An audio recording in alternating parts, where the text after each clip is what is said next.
咁啊，嚟到第三輯咧，就我哋除咗係要面對自己嘅情緒之外咧，當然亦都要繼續去向前行啦，咁樣噶嘛。當然我哋受傷，我哋有唔開心嘅時候嚇，我哋係需要時間去療愈嚇。我哋亦都知道面對困難咧，我哋當中係會有學習同埋成長嘅，尤其是係我哋係分享俾我哋嘅小朋友啦，我哋亦都係希望佢哋能夠透過今次呢一個嘅經歷，或者睇到一啲嘅新聞，知道我哋係喺社會上係站喺咩嘅位置，或者係有咩嘅崗位，我哋有唔同嘅角色，我哋點樣去透過呢一啲嘅災難事件，係為佢哋轉化成一個生命教育嘅一課咧。希望佢哋能夠可以喺當中有成長咧。咁我哋亦都係有請兩位嘅專家係同我哋有少少嘅分享，我哋點樣可以喺呢一個嘅傷痛裏面，能夠可以轉化成一個更加大嘅學習同埋一個嘅心靈建構咧。咁我哋又邀請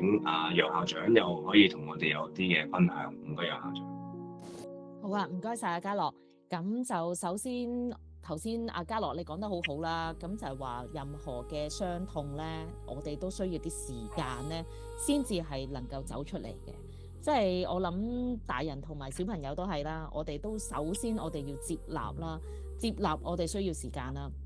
接納我哋有一個傷痛喺度，接納我哋有一個情緒喺度啦。咁第二啦，我哋點樣去幫到大人同埋小朋友都係點樣幫到大家咧，去走出呢個傷痛咧？我相信咧就係維持一個穩定嘅 routine 咧係緊要嘅，尤其小朋友，因為點解咧？喺小朋友嘅世界咧，其實佢哋係好敏感嘅，即係小朋友咧對一啲改變咧係好敏感嘅。例如如果你係父母嘅話，你一定有相同嘅感受㗎啦。譬如小朋友，你今日同佢行呢條路線，聽日行第二條路線返學，可能佢已經係鬧情緒㗎啦，可能佢已經咧話唔肯㗎啦，係咪啊？即係會有呢啲情況㗎喎。咁所以咧，對於小朋友嚟講咧，原來我哋嘅改變越少嘅話咧，對於佢哋嚟講個安全感咧係會越大嘅。咁我相信呢樣嘢咧，我哋作為照顧者咧，我哋要留意翻，就係話喺呢一個療愈緊嘅過程裏邊咧，我哋盡量幫小朋友都係維持翻佢嗰個維持日常嗰個 routine，呢個咧係慢慢幫到小朋友逐步去建立翻嗰個安全感咧方面咧，繼續向前行嘅一個好好嘅方法嚟嘅。多謝楊校長。咁我哋而家又邀請輔導心理學家方婷院士咧，又可以同我哋有少少嘅分享。唔該，方院士。好啊，楊校長已經講得好好啦。咁呢個穩定嘅即係生活模式咧，係非常重要，對於我哋去重整翻我哋生活節奏。因為人咧天生就需要有一種嘅掌控感。我哋見到出面嘅嘢，雖然未必關我哋直接事嘅啫喎，但係咧我哋有啲鏡像嘅神經元咧，會有感同身受嘅感覺。哎呀，好無常啊，點算啊咁？咁點樣可以重新翻去我哋自己嘅一個安全感建構？其實真係好好食飯啦，好好瞓覺啦。就算你翻工神不守舍呢幾日啊，或者呢排都好似係嘛，即係個情緒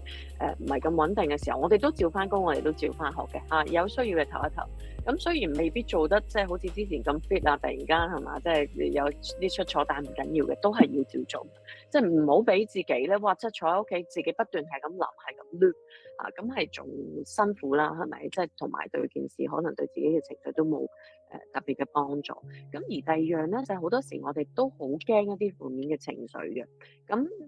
負面情緒嚟到嘅時候，包括驚恐啦，包括焦慮啦，我哋都好想快啲趕走佢。其實咧，我哋講一啲災難出現嘅時候，呢啲情緒都係有佢哋嘅價值同埋佢哋嘅意義。我哋係一個好好嘅機會咧，去學習同呢啲情緒去相處，讓我哋去了解呢啲情緒背後話俾我哋聽，我哋內心有啲咩需求，去思考下咧喺我哋人生裏邊咧，到底乜嘢先至係比較重要嘅嘢，從而揾到人生一啲方向。呢個先至係災難後嘅成長。災難同埋痛苦係唔會令我哋成長，但係我哋喺災難同埋痛苦當中嘅思考、學習，走翻上嚟，令自己堅強嗰個 resilience，我哋講嗰個韌性，先至會令到我哋成長。我哋唔會特登去求多啲苦喺我哋生命中出現，令我哋成長啦，係咪？但係我哋如果真係去經歷咗呢一樣嘢嘅時候，我哋俾自己有機會去消化，我哋俾自己有機會去同呢啲痛苦咧，去同行一段路，唔好執佢咁耐嚇，唔好執住佢咁耐。但係同行一段路嘅時候咧，我哋去學習，我哋去思考，我哋去感受，呢一啲先至可以令到我哋成長嘅一個部分。最重要嘅就係個意義咯，俾到我哋有啲咩意義，我哋學習到啲乜嘢，呢個先至會令到我哋咧慢慢去行翻出去，令到我哋咧人生裏邊咧之後嘅目標咧行得更加清晰，唔係喺個漩渦嗰度。即係就哎呀冇㗎啦，好灰心㗎啦，好悲觀㗎啦咁。痛苦嘅事係會發生嘅，痛苦係會過去，但我哋亦都會快樂嘅事會發生，所以保持希望同埋知道我哋人生其實仲有好多其他嘅可能性，值得珍惜嘅嘢可以去發展嘅嘢咧，呢個都係好重要。所以呢段路走過之後咧，更加需要嘅係讓自己唔好執於淨係睇一點痛苦，痛苦有嘅，唔使即刻抌咗佢。依家講成長可能太快，係咪？佢需要一段經歷一段時間。不過我哋亦都有希望係之後咧，我哋可以慢慢去揾到其他嘅一啲方向啊，一啲意義，一啲生命嘅目標。呢個希望感都係好重要。多謝兩位嘅寶貴嘅意見同埋真係好好嘅分享。最後都想邀請兩位，睇下兩位有冇特別嘅説話想同大家觀眾講，或者請楊校長講先，睇下有咩可以最後寄語俾我哋嘅觀眾嘅，或者可能同我哋觀眾分享。係，唔該楊校長。好，唔該晒嘉樂。我諗呢個火災咧，即係對於我哋大部分人嚟講都係好仲未消化得到嘅，因為實在太大型啦。咁喺我哋可能從來未見過或者未經歷過，咁所以我諗我哋都真係都需要啲時間。咁最主要希望係幫到而家受災情困擾嘅一啲市民啦，同埋即係我諗佢哋都可能流離失所係需要一段比較長啲嘅時間添。咁喺嗰個過程裏邊，佢哋可能痛失一啲家人嘅悲痛，再加埋佢而家流離失所嘅一啲混亂嘅生活狀態等等，其實都需要我哋繼續即係俾到唔同嘅支援佢哋嘅。咁如果大家都係能夠有錢出錢啦，有力出力啦，咁可以出心意都一樣嘅啫。即係最緊要就係大家都俾到一啲希望同埋一啲支持，俾緊受緊苦嘅香港人啦。好，唔該。多謝楊校長。咁啊，方庭院士又有咩可以同大家分享下，或者有啲寄語俾我哋嘅觀眾？各位觀眾朋友，呢一個咧係一個好難過嘅時間，我哋好多唔同嘅情緒。如果你覺得咧自己真係好辛苦，好想去揾人幫手咧，依家我哋社區上面咧有好多免費嘅心理支援嘅資源，大家唔好浪費咗呢一個機會，因為當我哋嘅情緒去到一個情況，自己未必可以去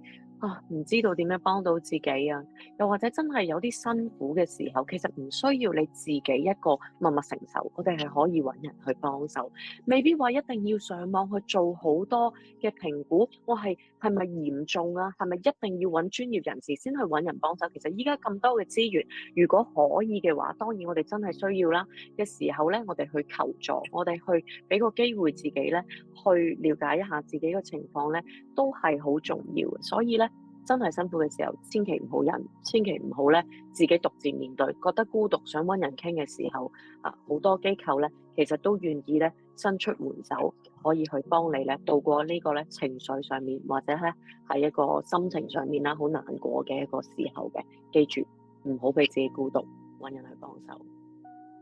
多謝方庭院士，好好啊兩位，多謝兩位。喺我從事嘅工作上面啦嚇，即係我每日都面對死亡同埋離世啦嚇，即係今次呢件事件好似兩位所講同死亡一樣，其實我哋係唔可以避而不談嘅，係必須要面對嘅，我哋必須要去處理自己嘅情緒嘅，所以希望大家都好似兩位專家一樣，佢哋嘅提議一樣，有事或者覺得有需要就揾人陪伴、揾人傾、揾人講，唔好收埋。好多唔同嘅資源可以俾大家去到使用，亦都可以使用我哋，亦都可以聯絡我哋，可以揾我哋。我哋希望可以大家一齊去行呢條路，同大家一齊去同行。最後想講喺呢件事上面，我哋都係好痛心啦。我哋都繼續同大埔鴻福苑呢個嘅火災嘅家屬一齊嘅同心，我哋一齊去繼續嘅同行。我哋希望可以繼續去喺唔同嘅方面都可以幫到大家，可以去一齊去復原。最後咧，再次多謝博愛醫院任永賢夫人、幼稚園嘅楊依琪校長同埋輔導心理學家方騰小姐同大家有咁好嘅分享，多謝兩位。